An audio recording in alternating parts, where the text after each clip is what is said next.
C'est sous les applaudissements et triomphants que Jimmie Åkesson, leader de l'extrême droite suédoise, s'adresse à ses supporters. Nous sommes les gagnants de cette élection, mais maintenant, nous entrons dans un nouveau mandat de 4 ans et nous allons avoir une influence réelle sur la politique suédoise. Pourtant, les résultats ne sont pas à la hauteur des prévisions des démocrates de Suède.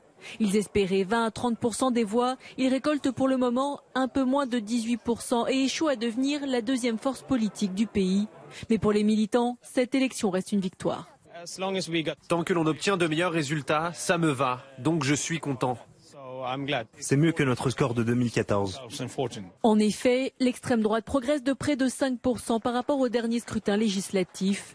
A contrario, le Parti social-démocrate lui perd des voix mais reste en tête devant les conservateurs. Des premiers résultats qui annoncent de longues tractations car pour le moment personne n'obtient de majorité. Le Premier ministre parle de l'enterrement de la politique des blocs et lance un appel à la collaboration. Les différents partis ne doivent pas s'enfermer dans leur position mais laisser le solide mécanisme démocratique suédois fonctionner. Les dirigeants de l'opposition ont déjà écarté un rapprochement avec le Premier ministre, certains appelant même à sa démission. Mais pour le moment, la situation reste incertaine car les 200 000 votes des Suédois de l'étranger ne seront dépouillés que mercredi.